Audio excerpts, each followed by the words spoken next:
Hello, welcome to my channel. I'm David Reichard. Today, we're going to play with polymer clay. We're going to start off by building our gnome from scratch. You're going to take some tin foil and pull out some. If you get it squeezed into shape and you need more, just grab a little more foil and add it to it. We're going to cover it over with tape when we're done to keep it from poking through the clay. You're going to use your hands and just mold it into the shape you want. If you want a short, fat gnome, do a short, fat gnome. If you want it taller and skinnier, you can roll it back and forth in your hands. We're going to make a pretty tall one. Keep in mind, whatever you bake it in, it has to fit. I use a toaster oven for mine because I don't want to put polymer clay in my cooking oven because it puts off harmful fumes or harmful, we just don't want it in our food, whatever it is. Cover it with the tape so that there's no foil showing. It will poke through your clay.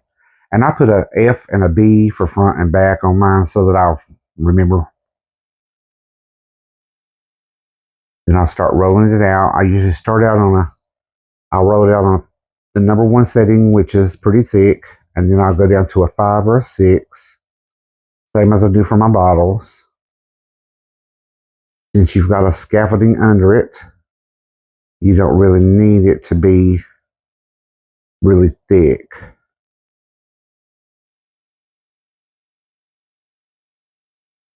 And you're basically just choosing the color you want.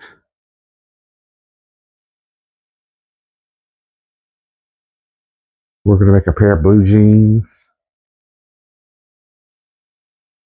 I haven't got my blue jeans down quite right yet. I have a little trouble doing my legs. I thought about splitting the foil and making 2 separate legs. I may try that. I've never done it that way, but it's probably a good idea if you want it to have 2 separate legs. You can do it that way. You can even stick thick wire in around with the tinfoil around it. I did a bear like that for a friend, and it came out pretty good.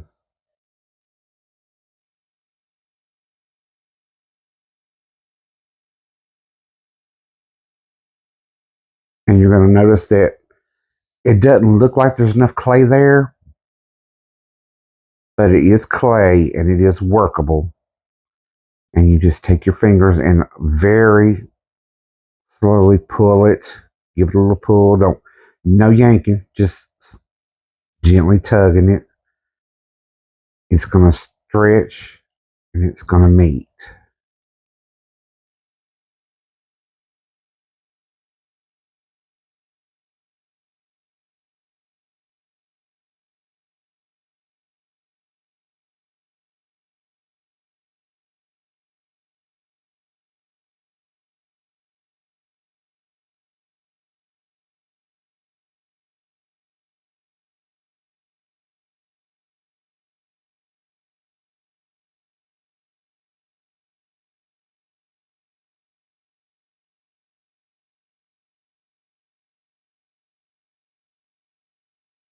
Just try to make sure that you don't have any air bubbles on the bottom, because if you do, you'll have a very rocky gnome and he'll want to rock around instead of sitting flat.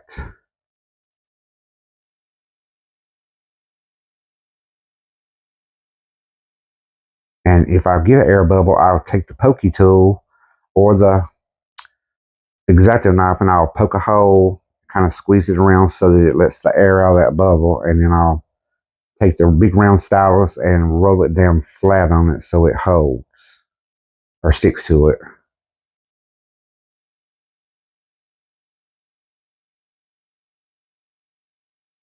Which is what I'm doing here, making sure it's flat. Once it's baked, you're fine because it's not going to change shape afterwards. But until it's baked, it's going to have plenty of movement. It's pliable. And for some reason, I get little dots of white in everything, and I don't know how. Who knows? And yes, you're about to see me rub that off on my skin, and I understand that was a blade, and I shouldn't have done it. And I thought about that after I did it.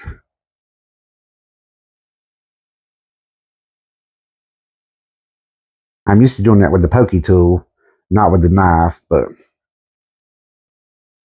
I haven't really had an X-Acto knife that long.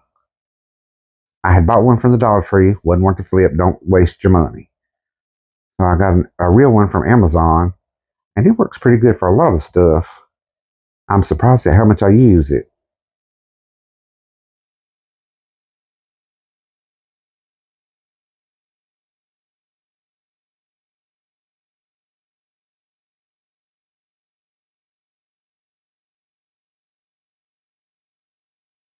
And we're going to stick 2 little feet on.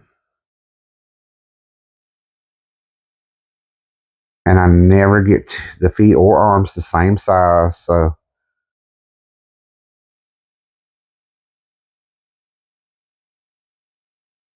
I've tried weighing them, but my little scales don't pick up the minuscule amounts of clay that I tried to weigh, so it wouldn't even register as a weight.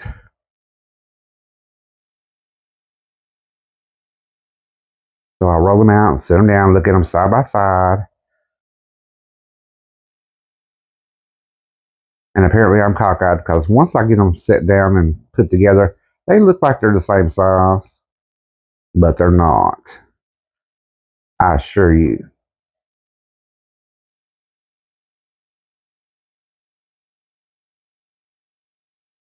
Roll it into a round ball in your hand. Then you're going to kind of roll it out to a cone shape on the towel. Grab you a couple of these towels. I got mine at Lowe's. They were like $1.69. I've got 6 of these things.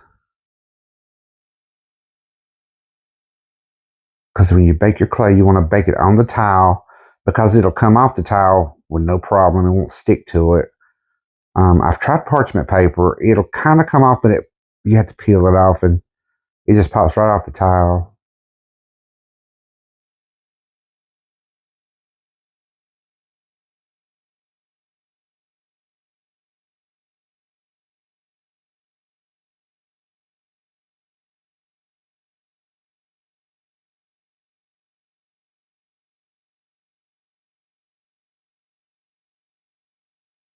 I'm trying to separate it, make it look like 2 legs.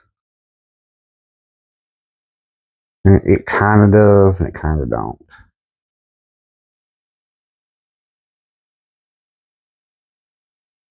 But it's passable.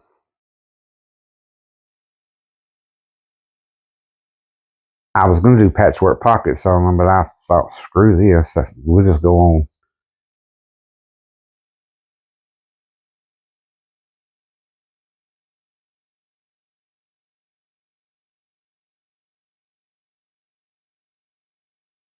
Sometimes I have to be in the mood to make something because if I'm not in the mood to do it, it's like I don't want to force myself.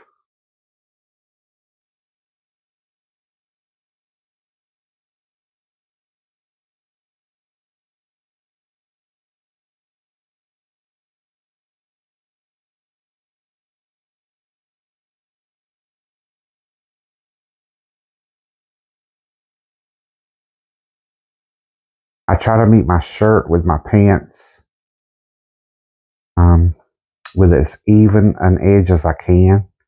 I'm going to put a belt over it so it wouldn't really matter that much on this one, but a lot of mine, I just meet them and leave them.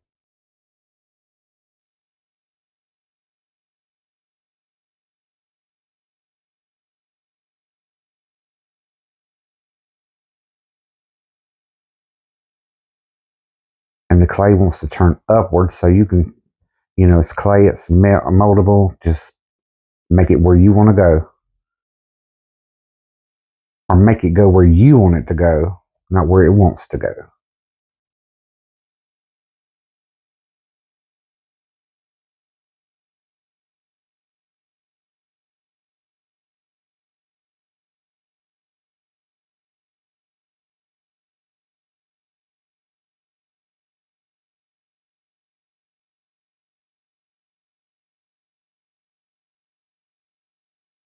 I've wasted a lot of time before making the front look real good and putting buttons on shirts and stuff, and then turn around and remember that I have to put a beard on there, and it's just going to cover up all that work you've done, so there's no point in doing that.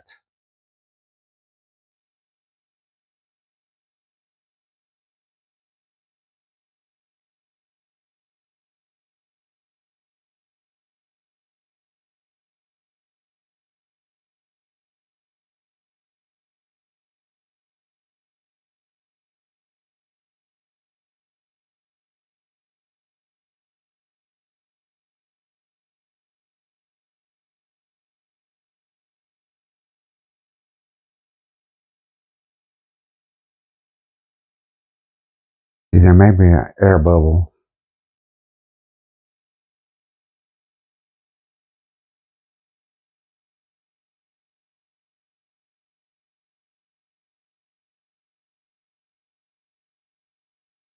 And I'm trying to get just enough out of this clay to get the sleeves to match the shirt, because that's the last little bit of the clay I have. There's probably more over there in the box, but I don't want to open another pack if I don't have to. I've got too much open there on that pan. And storing your polymer clay, you can stick it in something. Mine sits right on that pan. I've got some parchment paper in it, and it just sits right there, and it stays on it. I don't cover it or nothing. I just set it back over on top of the other clay, because usually I'm in and out of it with it at least once a week. You can lay something over top of it. Usually I lay a piece of parchment paper on top to keep the dust off, but it doesn't get hard if you leave it out of something. I used to put it in a Ziploc bag. Well, when you've got 50 Ziploc bags, it's a little confusing, so I stopped doing that. It doesn't dry out, so there's no point in putting it in anything.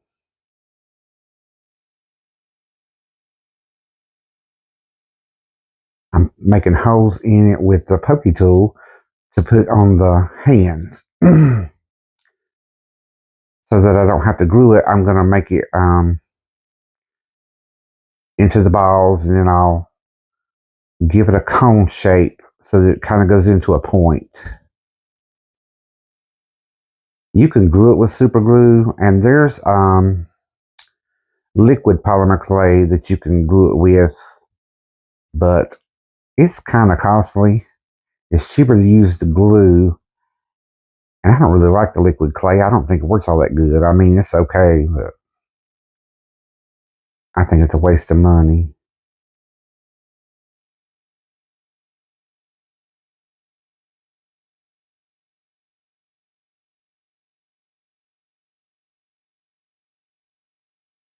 And once again, you can make 5 fingers. I'm just going to make a set of mittens. I'm not doing a lot of intricate details.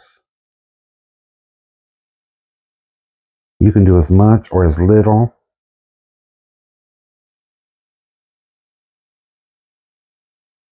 If you're a sculptor, by all means, sculpt away. I am not a sculptor. And I don't have the patience sometimes to sit and sometimes I do and sometimes I don't.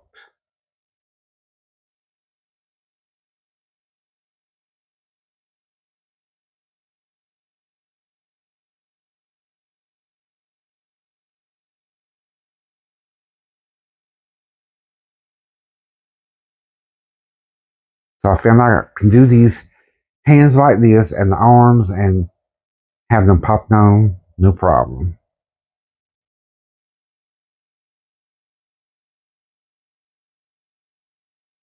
If you lacked a lot of clay, you could always roll it out flat. Use the wooden skewers to stuff the inside, and it wouldn't take as much clay. I made one gnome out of just clay, and I didn't make a frame. I just made it out of clay, and it was really heavy, and it was really a waste of clay. And it didn't look any different than the ones I made out of aluminum foil and tape.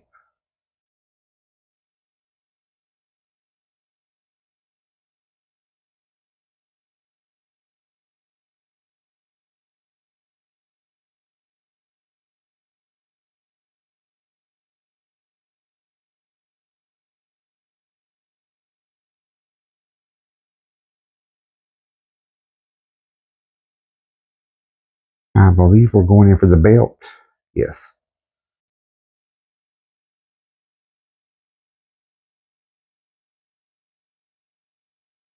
And I'll roll it through the pasta machine.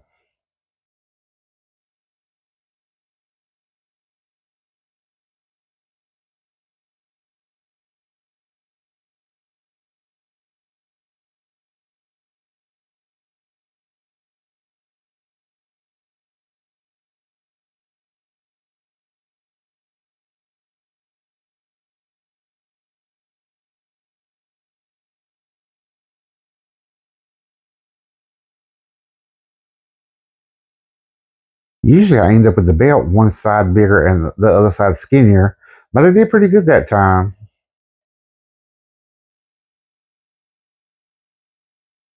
And I started to go back and put a belt buckle, and I remembered a beard, so I didn't waste my time with it. I guess you could make a shorter beard. I don't guess it would hurt nothing. I never thought of that, but usually they've got big long beards, so that's what I go with.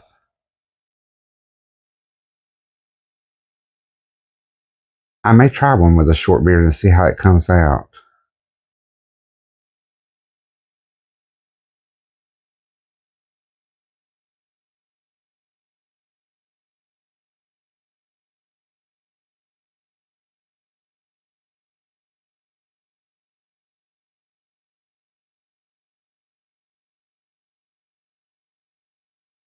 On here, you want the beard to kind of meet with the arms.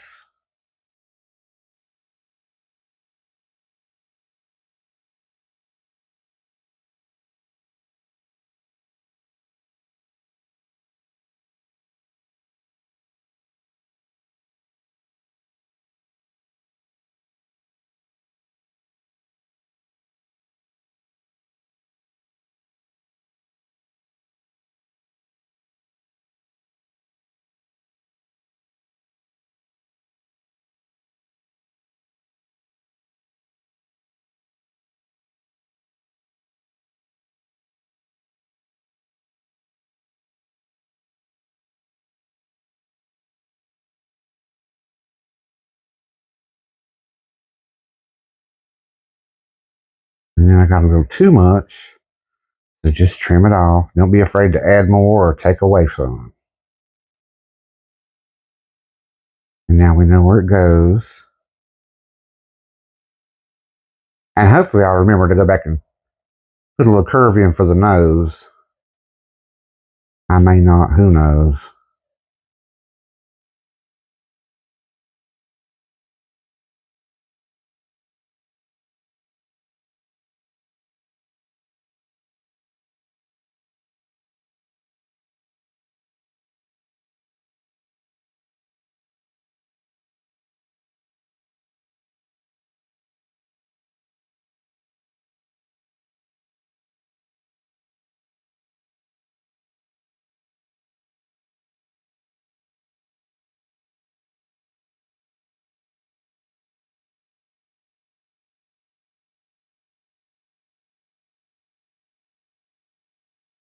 We're going to separate the hair so that you can see it better.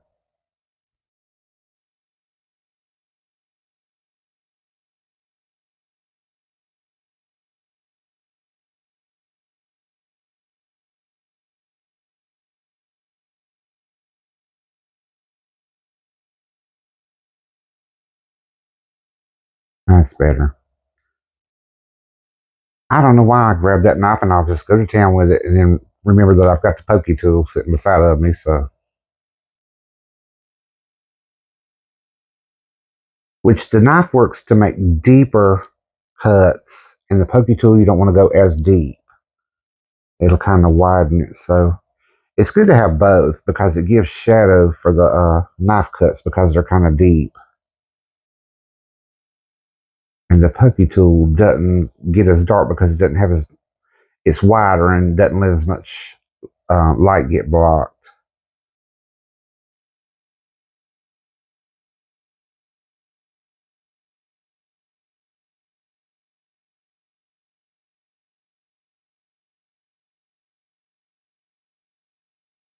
And then we're going to stick the hands onto the beard to give it more of a 3D look. Then we'll grab our pokey tool and we'll go back and put the elbows in, or the inner part of the elbow anyway. Or we're going to define it, is what we're going to do.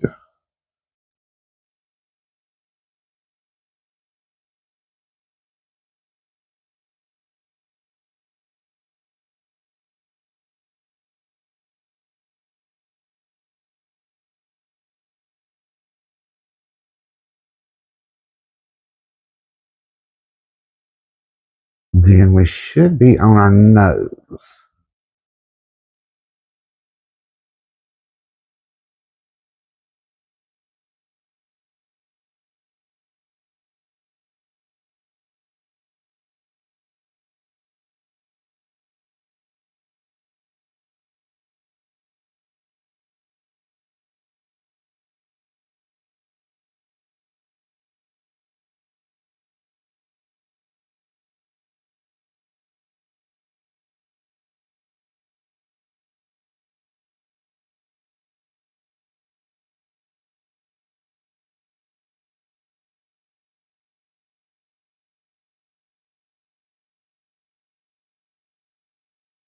I need to go back into Amazon and order me some more flesh tones.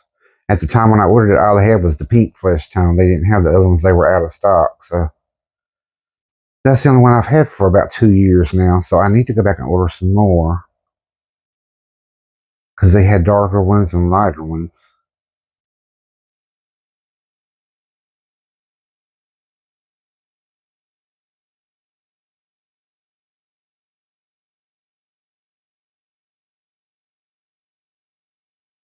And then we start putting our hat on.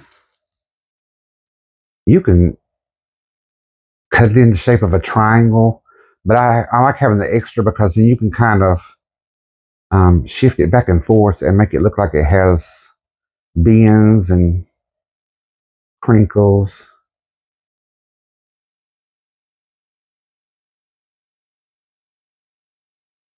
And you want it to go right over the bridge of the nose.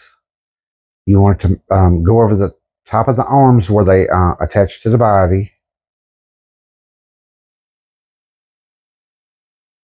And you're supposed to kind of go down in the back a little. You'll notice I took some off and added it to the back.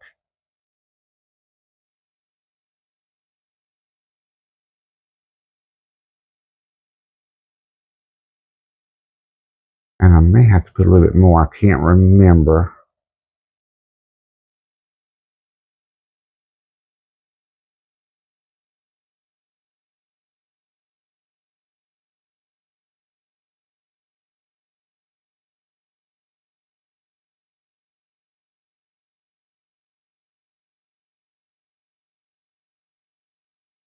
I'm pretty sure I'll go back and add a little bit more in the back because it's even when I look at the finished gnome. So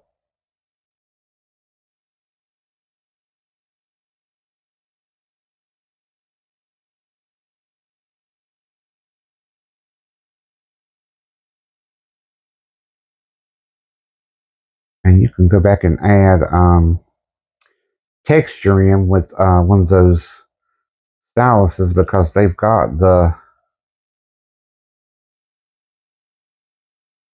some of them have the ends that have you can make one that looks like trees. It's got wood grain in it.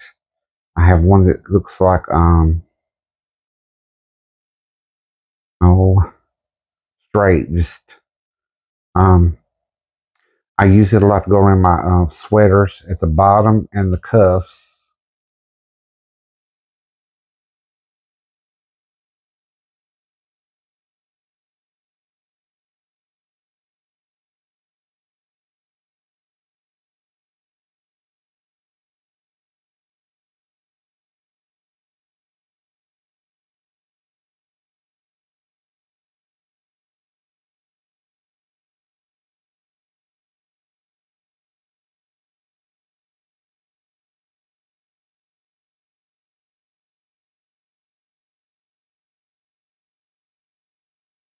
You can trim the hat a different color.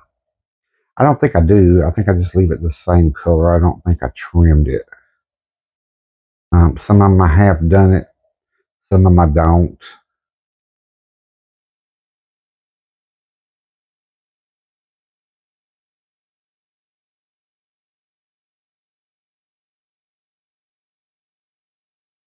We're going to make a pom-pom for his hat.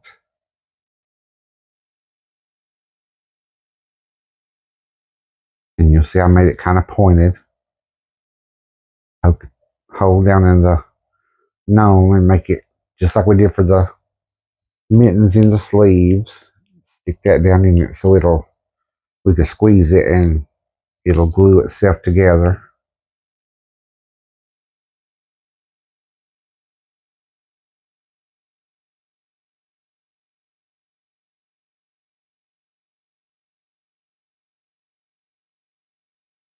And then grab the toothbrush. I got a whole pack of these.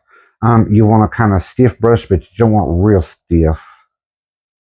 If it's too stiff, it'll stick into the clay.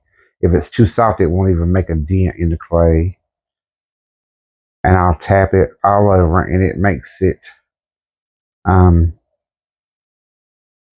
it'll make a surface across it that's kind of rough, and it'll look like a texture surface where it's kind of like an orange.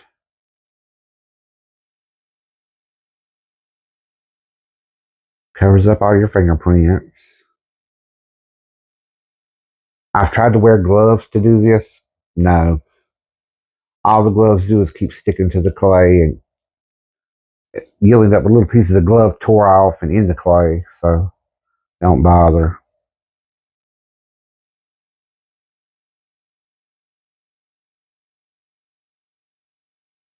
And I'm getting ready to put this little embellishment on his hat. I'm trying to make some leaves. I'm going to slap some little berries on it, but it ends up looking more like little rosebuds than it does berries, so I kind of struggle with these sometimes.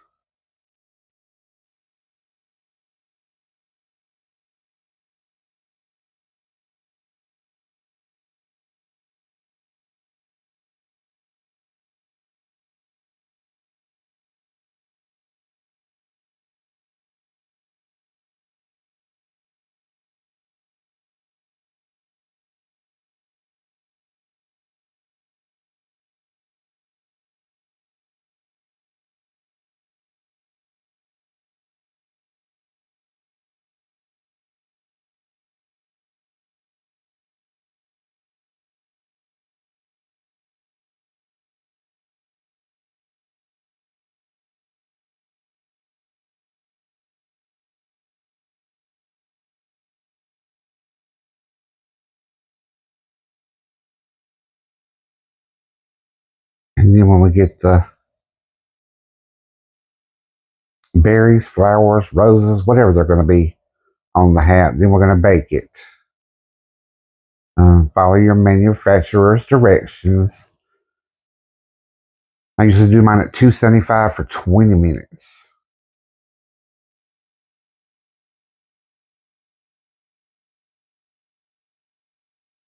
I cover mine with tin foil. Just tin it over it. Don't let the tin foil touch your gnome if you can help it, because wherever it touches, it'll burn or brown really badly.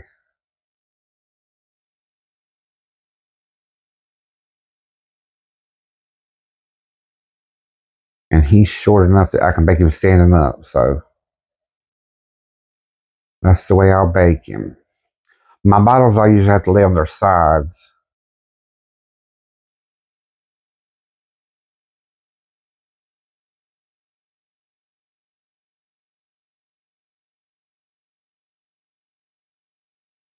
Then after he cools down,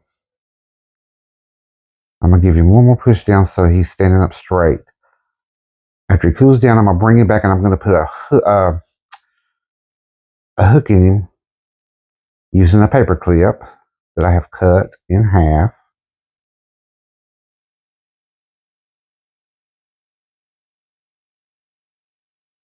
You can leave the hook out and just set him on a table, or you can put a hook in him and hang him on the tree. And what I'm going to do is take the pokey tool and I'm going to poke 2 holes. You can kind of indent it a little bit to see where it's going to be. And then take the pokey tool and poke the 2 holes. And then use the Gorilla Gel Super Glue. And I'll dip the ends of it in it and then stick it right in the holes.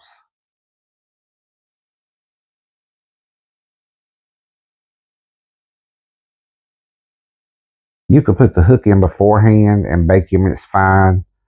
I like putting him in afterwards, it's easier. Because when you're trying to wrestle that thing into it, you're going to mash clay, you're going to have fingerprints in it.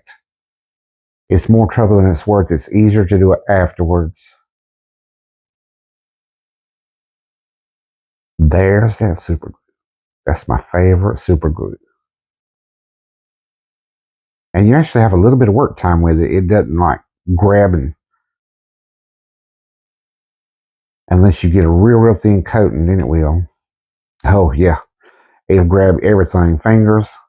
I done stuck my fingers together. My lips.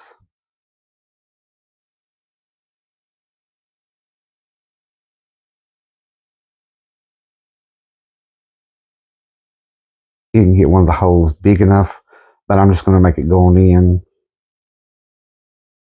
I'm trying to be careful because I don't want my fingers to slide down into the glue.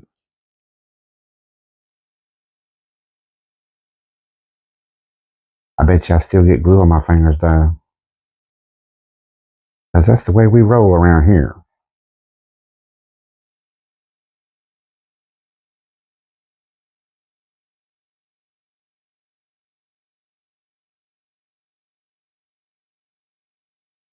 And you don't see it, but I got it on them.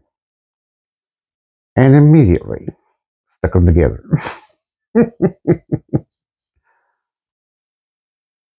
That's why you keep acetone on your table. All right, there he is. He's ready for the tree.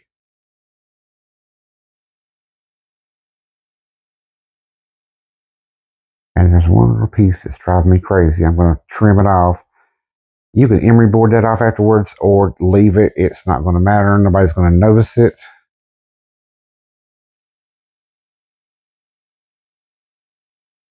And there's our cute little gnome. Ornament, decoration, whatever you want to do with it. Put it on a necklace and wear it around your neck if you want to. It's okay.